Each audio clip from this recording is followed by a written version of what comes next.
KVR news 9 బులెటిన్ల ముందుగా headlines చూద్దాం. అదనపు ఆరోగ్య ఉప కేంద్రాన్ని ప్రారంభించిన మంత్రి దనసరి సీతక్క, ఎమ్మెల్యే వెంకట్రావు. భద్రాద్రి కొత్తగూడెం జిల్లా పాల్వంచ కేటీపీఎస్ లో కాలం చెల్లిన 4 కూలింగ్ టవర్లు కూల్చివేశారు.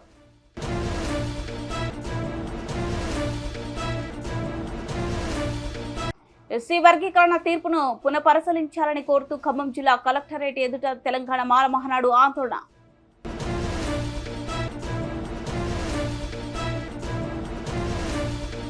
తెలంగాణ రాష్ట్ర గ్రామ దేవతల పూజారి సంక్షేమ సంఘం ముఖ్య నాయకులతో సమావేశం.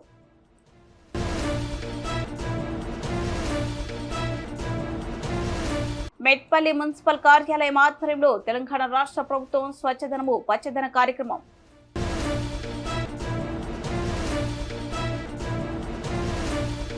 ములుగు జిల్లా వాజేడు మండలం ఏడుచెర్లపల్లి గ్రామంలో అదనపు ఆరోగ్య ఉప కేంద్రం ప్రారంభోత్సవానికి ముఖ్య అతిథులుగా రాష్ట్ర మంత్రి దనసరి అనసూయ, భద్రాచలం ఎమ్మెల్యే డాక్టర్ తెల్లం వెంకట్రావు చేతుల మీదుగా రిబ్బన్ కట్ చేసి ప్రారంభించారు. అనంతరం వారు మాట్లాడుతూ మారుమూల ప్రాంత ప్రజలు వైద్య సదుపాయాలు లేక ఇబ్బంది పడుతున్నారని, ఏ చిన్న ఆరోగ్య సమస్య వచ్చినా చాలా దూరం ప్రయాణం చేయాల్సిన పరిస్థితి ఉందని, వాజేడు మండలంలో అదనపు ఆరోగ్య కేంద్రాన్ని ప్రారంభిస్తే ఆదివాసీ బిడ్డలకు అందుబాటులో ఉంటుందని తెలిపారు. ఈ కార్యక్రమంలో ములుగు జిల్లా కలెక్టర్ దివాకర్, జిల్లా ఎస్పీ శబరీష్, ఐటీడీఏ పీఓ చిత్ర మిశ్రా, అదనపు జిల్లా కలెక్టర్ శ్రీజ, ములుగు జిల్లా పరిషత్ అధ్యక్షుడు పాయం రమణ మరియు వాజేడు మండల అధికారులు, కాంగ్రెస్ నాయకులు, వెంకటాపురం మండల కాంగ్రెస్ నాయకులు, PSA chairman చిడ Mohan Rao, black Congress అధ్యక్షుడు చిడం శివ, మండల అధ్యక్షుడు సైద్ హుసేన్, సీతాదేవి, సరస్వతి, రమేష్, ముత్తయ్య, కార్యకర్తలు తదితరులు పాల్గొన్నారు.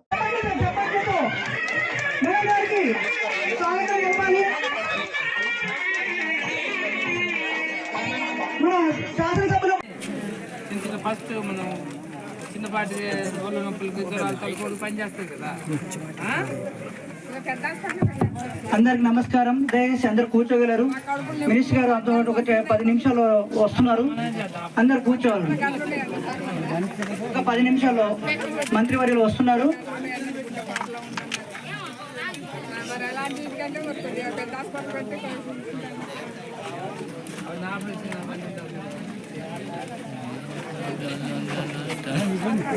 వ్యాప్తంగా మరి పచ్చదనం స్వచ్ఛదనం కార్యక్రమాన్ని నిర్వహించడం జరుగుతూ ఉంది. ఈ కార్యక్రమాన్ని మేము కూడా ములుగు నియోజకవర్గంలో దాదాపుగా 3 మండల కేంద్రాల్లో పాల్గొని మరి ఇప్పుడు భద్రాచలం నియోజకవర్గంలోని వాజేడుకు రావడం జరిగింది. ఇక్కడ మా సోదరుడు, మా స్థానిక ఎమ్మెల్యే తెల్లం వెంకట్రావు గారి యొక్క అధ్యక్షతన ఈ మారుమూల గ్రామంలో, వాజేడు మండలంలో మారుమూల ప్రాంతంలో ఉన్నటువంటి ఏడ్జర్లపల్లిలో మరి కలెక్టర్ గారు, మేము, మా ఎమ్మెల్యే గారు, నేను, మరి డిఎంఎండ్ఓ గారు, ఇతర అధికారులందరి యొక్క సహాయ సహకారాలతోటి మరి కంటైనర్ హాస్పిటల్ను ఏర్పాటు చేయడం జరిగింది. కంటైనర్ హాస్పిటల్ ములుగు జిల్లాలో ఇది 2వది.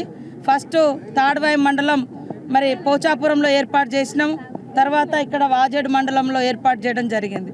ఎందుకంటే ఎక్కడికక్కడ విష జ్వరాలు వచ్చి మరి ఇబ్బంది పడుతున్న క్రమంలో చిన్న చిన్న ఇట్లాంటి ఏర్పాటు చేస్తే స్థానికంగా ప్రజలకు మంచి అవకాశాలు దొరుకుతాయి. కొద్దిగా ట్రీట్మెంట్, ప్రాథమిక ట్రీట్మెంట్ కూడా వారికి అందుబాటులోకి తీసుకురావచ్చని ఈరోజు ఈ కార్యక్రమాన్ని చేపట్టినాం.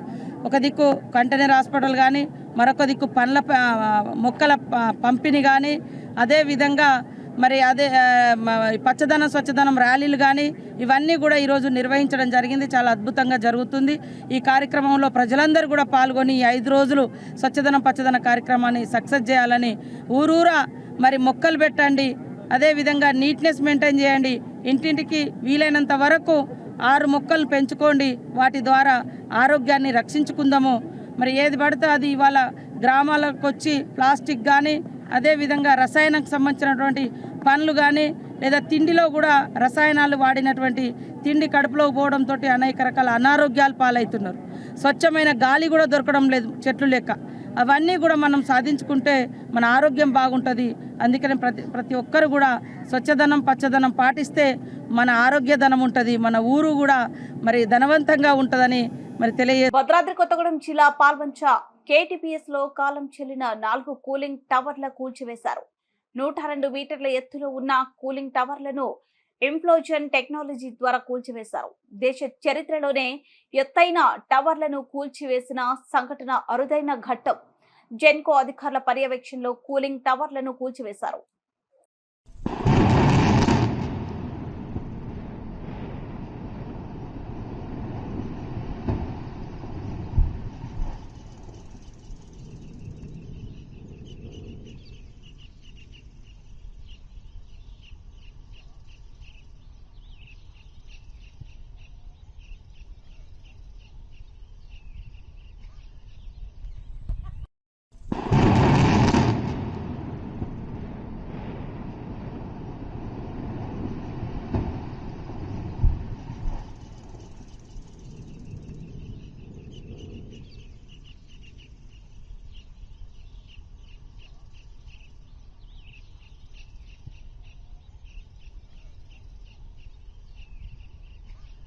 ఎస్సీ వర్గీకరణ తీర్పును పునఃపరిశీలించాలని కోరుతూ ఖమ్మం జిల్లా కలెక్టరేట్ ఎదుట తెలంగాణ మాల మహానాడు ఆందోళన నిర్వహించారు. ఈ ధర్నాన్ని ఉద్దేశించి ఖమ్మం జిల్లా తెలంగాణ మాల మహానాడు సంఘం నాయకులు గుంతెటి వీరభద్రం, లింగాల రవికుమార్, ముడుసు జాకోబ్, ఎల్లయ్య, చిలకబత్తిని కనకయ్య, దామల్లయ్య, సత్యం తదితరుల ఆధ్వర్యంలో ఆందోళన నిర్వహించారు. ఈ సందర్భంగా వారు మాట్లాడుతూ సుప్రీంకోర్టు ఎస్సీ వర్గీకరణ తీర్పును రాష్ట్ర ప్రభుత్వం పార్టీలో లేదని క్రితంలో సుప్రీంకోర్టు తీర్పునిచ్చిందన్నారు. అదే సుప్రీంకోర్టు తాజాగా 2004లో ఇచ్చిన తీర్పును కాదని రాష్ట్రాలకు ఎస్సీ ఎస్టీలకు ఏబిసిడీలుగా వర్గీకరణ చేసుకోవచ్చని ఇచ్చిన తీర్పు 2004లో ధోరణిగా ఉందని అన్నారు. ఒక తీర్పు ఇచ్చింది. ఆ తీర్పు అంతా కూడా ఆ తీర్పు విషయం 2004లో ఇచ్చిన తీర్పు రాష్ట్రాలకు అధికారం లేదని చెప్పి జీవి చెన్నయ్య గారు అప్పటికే కూడా మనువాదులు అంటే ఆధిపత్య కులాలు ఎస్సీ వర్గాలలో 2 చీరికలు పెట్టి వర్గీకరణ పేరుతోని 2 వర్గాలు వేరు చేశారు. దాంట్లో భాగంగా అప్పుడు చెన్నయ్య గారు అంటే మాలమాన కోర్టు పోతే 2004 నాడు ఈ వర్గీకరణ చెల్లదు, అసలు రాష్ట్రానికి అధికారాలు లేవు, ఏం చేసినా కూడా పార్లమెంటే చేయాలని కూడా ఆ రోజు కూడా చెప్పారు. మరి ఇవాళ 2024 వచ్చేసరికి మొన్న చివరి రోజు పోయిన నెలలో 4 రోజుల క్రితం ఏం చేశారు, వర్గీకరణ రాష్ట్రాలు చేసుకోవద్దని చెప్పి అన్నారు. అసలు వర్గీకరణ చేసుకోవద్దా అనే విషయాన్ని మనకి ప్రభుత్వం కొన్ని మాటలు మాత్రం ఎదురుగా చెప్పడానికి కానీ మనం ఈ యొక్క ఎజిటేషన్ చేయడానికి కానీ మనకు ఒక ఆధారం కావాలి. 341వ ఆర్టికల్ భారత రాజ్యాంగంలో డాక్టర్ బాబాసాహెబ్ అంబేద్కర్ గారు పొందుపరిచారు. ఎందుకు పొందుపరిచారంటే అంటారాని కులాలు బడికి ఊరికి చదువుకి దూరంగా ఊరికి దూరంగా బ్రతుకుతున్నప్పుడు వీళ్ళ పేర్లు కూడా చాలా అసహ్యంగా మాలోడని, మాదిగూడని, బైండోడని, కాటి కాపర్లని దరిద్రమైన పేర్లు పెడితే ఈ అన్ని పేర్లను కలిపి షెడ్యూల్డ్ క్యాస్ట్ అని ఒక నామకరణం చేసి 341 ఆర్టికల్లో వీళ్ళందరికీ ఇచ్చారు. అస్పృశ్యులైన అంటరాని కులాల వారిని పేరు పెట్టి 341 ఆర్టికల్. ఆ ఆర్టికల్ ఎవరు కూడా అటు జరపడానికి అంత ముందుతోని డాక్టర్ బిఆర్ అంబేద్కర్. మనకే కాదు, షెడ్యూల్ ట్రైబ్ కూడా సంఖ్యాజాతులు షెడ్యూల్ ట్రైబ్ వాళ్ళు కూడా వేరు కులాలు ఉన్నప్పుడు వాళ్ళు కూడా 345 ఆర్టికల్లో షెడ్యూల్ ట్రైబ్ అంటే ఆర్టికల్ 19 ప్రకారం సంఘాలు పెట్టుకోవచ్చు.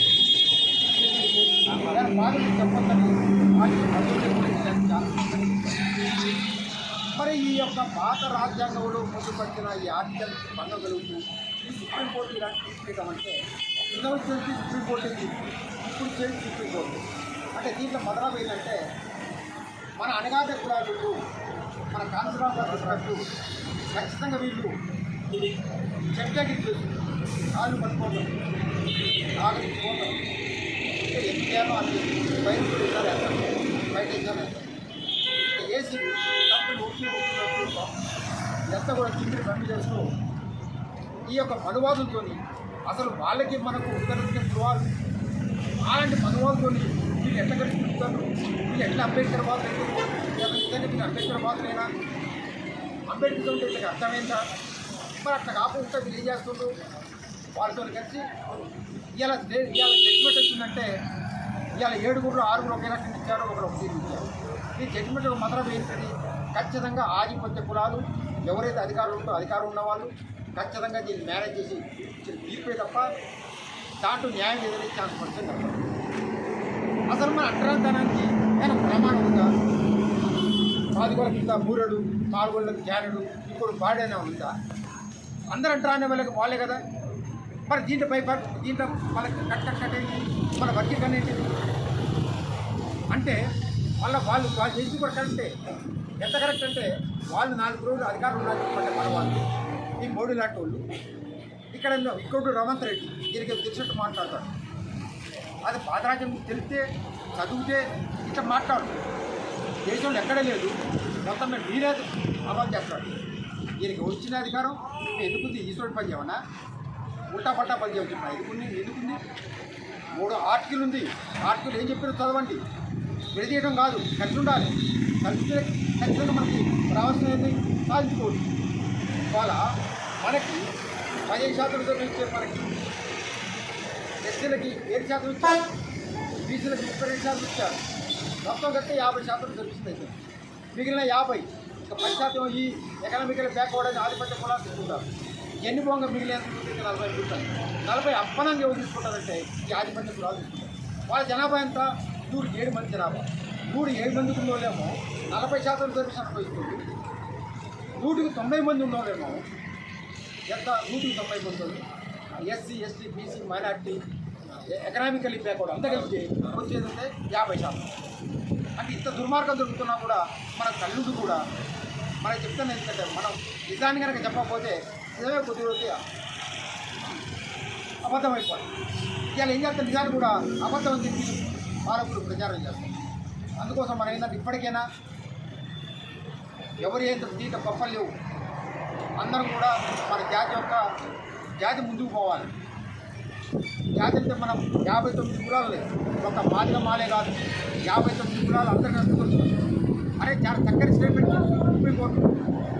అరే ఎవడు సొమ్ము ఎవరు తింటుంటా? ఇది ఈ పంచడానికి ఏమైనా ఏ సంపాదించిన రాష్ట్ర ఇంకా కూటమా పోసేది ఆర్యా మొక్కలు పెట్టేదేమన్నా ఇంకా శోషణ మీరు ఎట్లా బసరా అని చెప్పి ఆయన సుప్రీంకోర్టే చెప్పింది. అలాంటి సుప్రీంకోర్టు తీర్పులు ఉంటాయి. ఏం చెప్పిండు? అరే నీటి బావి లాంటి ఎవరు అవసరమైతే వాళ్ళు పోయి తన కుక్కలితో పోయి నీటి చేసుకొని ఎక్కడ వచ్చి తన వంట చేసుకుంటారు, నీటి అవసరం వాడుకుంటారు. అదే ఇది చాలా రిజర్వేషన్ కూడా చూపిస్తారు. ఎవరు ఎంతైతే వాడుకుంటారో అంత వాడుకోండి అని చెప్పారు. అట్లాగే ఇక్కడ రామచంద్రరావు కమిషన్ వేసినప్పుడు అంత మాలోనే ఎంత అనుభవిస్తారని చెప్పి వాళ్ళు చేసే ఆరోపణలో న్యాయం లేదని చెప్పి ఐఏఎస్ ఐపీఎస్లో కానివ్వండి, గ్రూప్1లో కానివ్వండి, గ్రూప్4లో కానివ్వండి, ఒక్క రోడ్లు చూసేది రోడ్లు కడిగే ఉద్యోగాలు మాత్రమే 100% కంప్లీట్ అని. గ్రూప్4లో కానివ్వండి, గ్రూప్4లో ఒకటే రోడ్లు ఓటము అవి కడగటం, నెట్టింగ్ కట్టడం, ఉద్యోగం 100% పూర్తయింది. దేశాంతంలో 6% అంటే కాదు, 9% పూర్తయింది. జగిత్యాల జిల్లా మేడ్పల్లి తెలంగాణ రాష్ట్ర గ్రామ దేవతల పూజారుల సంక్షేమ సంఘం వారి ఆధ్వర్యంలో ఈరోజు మేడ్పల్లి పట్టణంలోని సంఘ భవనంలో తెలంగాణ రాష్ట్ర గ్రామ దేవతల పూజారి సంక్షేమ సంఘం రాష్ట్రంలోనే అన్ని జిల్లాల ముఖ్య నాయకులతో సమావేశం ఏర్పాటు చేశారు.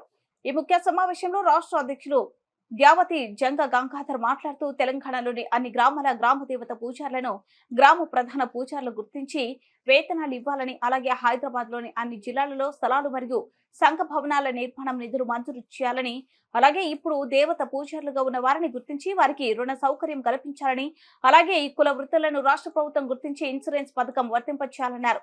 త్వరలో గ్రామ దేవతల సమస్యలన్నింటినీ రాష్ట్ర ముఖ్యమంత్రిని కలిసి వినతి పత్రం ఇవ్వడం జరుగుతుందని, అలాగే దేవాదాయ శాఖ మంత్రివర్యులు కూడా కలిసి మా విన్నపాలు తెలియజేస్తామని తెలిపారు. ప్రతి ఒక్కరూ పాటుపడాలని తీర్మానం చేయడం జరిగింది. మరి పోతరాజులు అంటే గ్రామ దేవతలు పూజించేవారే పోతరాజులు. ఈ పోతరాజు వ్యవస్థ భావి తరాల నుంచి వచ్చినటువంటి వ్యవస్థ. గ్రామ దేవతలు పూజించేవారే పోతరాజులు. ఈ పోతరాజులకు సాంఘికంగా, ఆర్థికంగా, సామాజికంగా వెనుకబడి చాలా కొట్టుమిట్టాడుతున్న ఈ కుటుంబాలకు ప్రభుత్వం నుండి రేవంత్ రెడ్డి గారు త్వరలోనే ఎస్సీ కార్పొరేషన్ ద్వారా, సోషల్ డిపార్ట్మెంట్ ద్వారా, ఎన్విరాన్మెంట్ డిపార్ట్మెంట్ ద్వారా మరి ఇక్కడ సంక్షేమ పథకాల లోపల ఇంపార్టెంట్ ఇచ్చి ఈ కుటుంబాలను ఆదుకుంటే బాగుంటుందని చెప్పేసి సభాముఖంగా తీర్మానం చేయడం జరిగింది. ప్రభుత్వం దృష్టికి తీసుకోవడానికి, అదేవిధంగా బట్టి విక్రమార్క ఉప ముఖ్యమంత్రి గారు కూడా వినతి పత్రాన్ని ఇవ్వడానికి అందరూ ఏకీభవించడం జరిగింది. ఈ వినతి పత్రం ఇవ్వడానికి సంసిద్ధంగా ఉన్నారని చెప్పేసి ఈ సభకు తెలియజేస్తూ మరి ఈ అవకాశం సంఘం రాష్ట్ర కమిటీ ఆధ్వర్యంలో ఈ మెట్పల్లి పట్టణంలో ఒకటి మన సమస్యల గురించి పరిష్కరించుకోవడానికి తెలంగాణ ప్రభుత్వం దృష్టికి తీసుకోవడానికి సమావేశం చేయడం జరిగింది. ఈ సమావేశంలో వివిధ నిజామాబాద్ జిల్లా, కరీంనగర్ జిల్లా, జగిత్యాల జిల్లా, వేములవాడ జిల్లా, నిర్మల్ జిల్లా నుంచి మండలాల ప్రెసిడెంట్లు ప్రత్యేకంగా రావడం జరిగింది, ఆహ్వానించడం జరిగింది, వాళ్ళ రావడం జరిగింది. వాళ్ళ ఆధారంలో మన సమస్యలను గౌరవ ముఖ్యమంత్రి రేవంత్ రెడ్డి గారి దృష్టికి తీసుకోవడం కోసం మరియు వివిధ మనకు సంబంధించిన సమస్య శాఖలకు అందరికీ కూడా ప్రతి ఒక్కరికి మెమోరాండం చేయాలని నిర్ణయించడం జరిగింది. ఇన్ని రోజుల నుంచి ఎప్పుడు కూడా మన సమస్యలు ఇంతవరకు మనం పరిష్కారం చేసుకోలేదు. ఇప్పుడు అందరూ ఐక్యమత్యత ఉండి అందరం ఏకదాడిగా ఒక గురువు కిందకి వచ్చి మన సమస్యలు పరిష్కరించుకున్నామని అందరూ ముందుకు వచ్చారు. ఇదే విధంగా ఇంకా సభలు చేసుకుంటూ సమావేశాలు పరుచుకుంటూ మన సమస్యలను ప్రభుత్వం తీసుకుపోయి మన హక్కులను సాధించుకున్న వరకు అందరము ఖచ్చితంగా కలిసికట్టు ఉంటామని ఈరోజు తీర్మానించడం కూడా జరిగింది. తెలంగాణ గ్రామాల్లో మేము గ్రామ పూజాలను ఈ పోచమ్మ, ఎల్లమ్మ, పెద్దమ్మ అన్ని గ్రామాలకు 101 దేవతలకు మేము అమ్మవారి పూజాలు. ఈ అమ్మవారి పూజలే కాకుండా గ్రామ రక్షకులం కూడా గ్రామంలో ఎలాంటి ఇబ్బందులు ఉన్నా మనకు సమస్య చెప్పుకుంటూ ఆ సమస్యను పరిష్కరిస్తాం. అంతేకాకుండా మనకు తరాలు మారినా మా తర్వాత మారలేవు. ఇప్పుడు కూడా మా బతులు ఎట్లున్నాయి గట్లే ఉన్నాయి. ఎన్నో కులాలకు ఎన్నో ఉపాధి కల్పించడం అది కలలేదు. మాకు కూడా అన్ని కులాలకు ఏ విధంగా ప్రభుత్వం ఏవైతే ఆశిస్తున్నా ఉపాధి ఇస్తున్నారో మాకు కూడా ఇవ్వాలని చెప్పి అందరం తీర్మానం చేసుకున్న సమస్య ముఖ్యంగా దేవాదాయ శాఖ మంత్రి కొండా సురేష్ గారికి, గౌరవ ఉప ముఖ్యమంత్రి బట్టి విక్రమార్క గారికి, అదే శాఖలు అన్ని మా సమస్యలు ఏదైతే ఉన్నా అన్ని సమస్య శాఖలందరికీ కూడా వినతి పత్రం చేయాలని చెప్పి ఈరోజు జరిగింది. గ్రామదేవతల పూజారులను నియమించాలి. ప్రభుత్వం ద్వారా నియమించుకుంటూ గౌరవవేతనం కల్పించాలి. గౌరవవేతనంతో పాటు ఐడి కార్డు జారీ చేసినట్టయితే మాకు ధూపదీపం ఏవైతే ఇప్పించారో మమ్మల్ని కూడా ప్రధాన పూజలు నియమించి గ్రామదేవతల పూజారులకు మనకు అధికారులకు ఒక పట్టాల మేమందరం ఒక నిర్ణయానికి వచ్చి మెట్టుపల్లి మున్సిపల్ కార్యాలయం ఆధ్వర్యంలో తెలంగాణ రాష్ట్ర ప్రభుత్వం స్వచ్ఛదనము పచ్చదనం కార్యక్రమాన్ని ఈ రోజు మెట్టుపల్లి పట్టణంలో గోల్ హనుమాన్ టెంపుల్ వద్ద నుండి మున్సిపల్ చైర్పర్సన్ రాణవేణి సుజాత సత్యనారాయణ ప్రారంభించారు.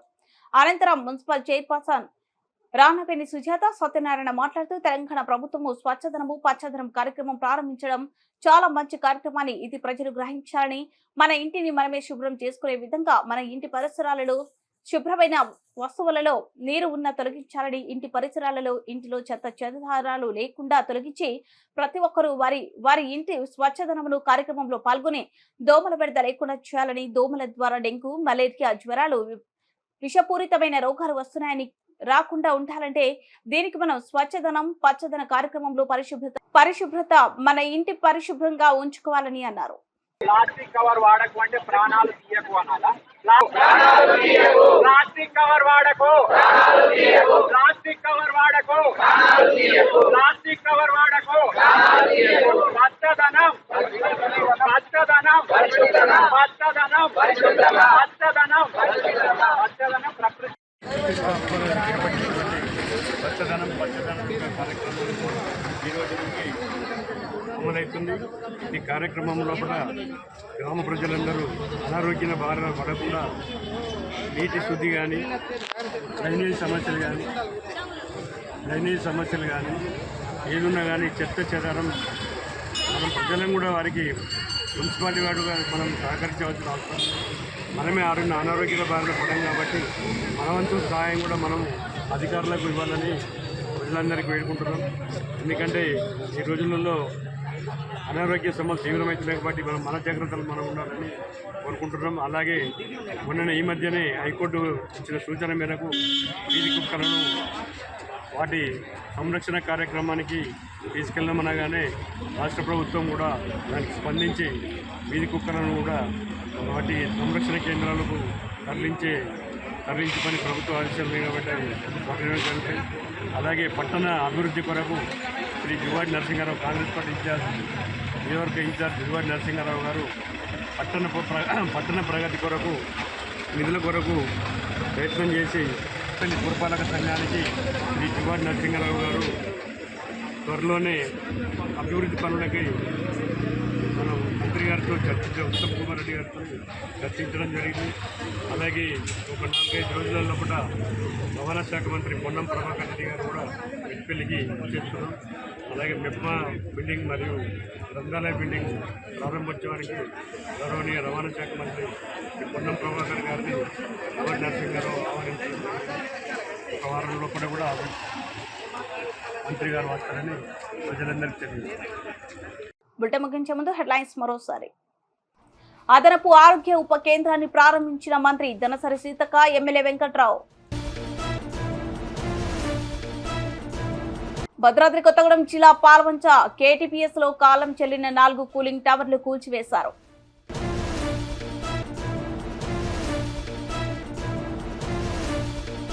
ఎస్సీ వర్గీకరణ తీర్పును పునఃపరిశీలించాలని కోరుతూ ఖమ్మం జిల్లా కలెక్టరేట్ ఎదుట తెలంగాణ మాల మహానాడు ఆందోళన.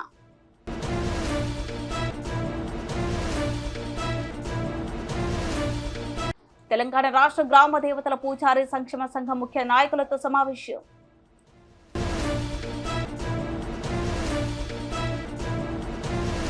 మెట్పల్లి మున్సిపల్ కార్యాలయం ఆధ్వర్యంలో తెలంగాణ రాష్ట్ర ప్రభుత్వం స్వచ్ఛదనము పచ్చదన కార్యక్రమం.